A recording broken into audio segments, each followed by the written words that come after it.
ஆண்டவரும் அருமை இரட்சகருமான இயேசு கிறிஸ்துவின் நாமத்தில் உங்கள் யாவருக்கும் என்னுடைய அன்பின் வாழ்த்துக்கள். அனுதினமும் இயேசுவோடு என்ற இந்த நிகழ்ச்சிக்கு உங்களை அன்போடு அழைக்கிறோம். இந்த நாளிலே நீதிமொழிகள் 20ஆம் அதிகாரம் 6வது வசனத்தை உங்களுக்காக நான் வாசிக்கிறேன். மனுஷர் பெரும்பாலும் தங்கள் தயாளத்தை பிரசித்தப்படுத்துவார்கள், உண்மையான மனுஷனை கண்டுபிடிப்பவன் யார்? மனுஷர் பெரும்பாலும் தங்கள் தயாளத்தை பிரசித்தப்படுத்துவார்கள், உண்மையான மனுஷனை கண்டுபிடிப்பவன் யார்? சமீபத்தில் ஒரு பெரிய ஊழியர் மரணம் அடைந்தார். அவருடைய அடக்க ஆராதனைக்கு நான் போயிருந்தேன்.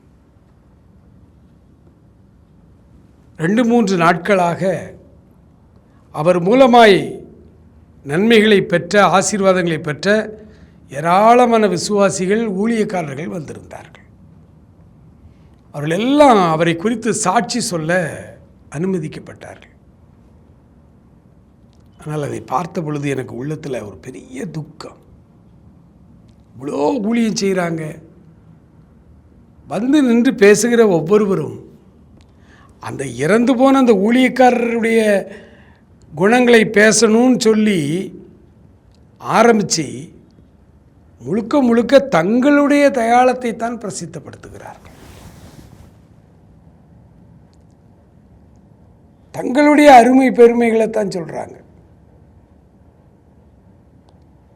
அது தேவனுடைய சமூகத்தில் அருவருப்பாக இருக்குமேன்னு ஒருத்தர் யோசிக்கலை. அடக்க ஆராதனைக்கு பிரசங்கம் பண்ண வந்தவங்க கூட, எனக்கு இவர் அப்பமே தெரியும், அங்கே வருவார் இங்கே வருவார், தங்களை மேன்மையானவர்களாய் கருதுகிறவர்கள் தான் இன்னைக்கு எல்லா இடத்துலையும் இருக்கிறாங்க. சரி, மற்ற மனிதர்கள்லாம் அப்படி இருக்காங்க அப்படின்னா, ஆண்டவருடைய போதகர்களும் அப்படி இருக்காங்க. நான் தான் இதை செய்தேன், நான் தான் அதை செய்தேன், நான் வந்த பிறதான் இப்படி வந்தது, நான் வந்த பிறதான் சபை இப்படி வளர்ந்தது. நீங்கள் வந்த பிறதான் வளர்ந்துருக்கும், அது உண்மைதான். ஆனால் அந்த தயாளத்தை பிரசித்தப்படுத்துவது உண்மையான மனிதன் அப்படி செய்ய மாட்டான்னு ஆண்டவர் சொல்கிறார்.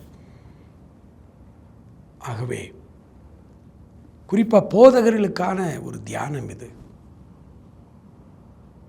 மனுஷர் பெரும்பாலும் தங்கள் தயாளத்தை பிரசித்தப்படுத்துவார்கள், உண்மையான மனுஷனை கண்டுபிடிப்பவர் யார்? நம்முடைய வார்த்தைகளில் ரொம்ப கவனமாக இருக்க ஆண்டவர் நமக்கு கிருபை செய்வாராக. ஆமென்.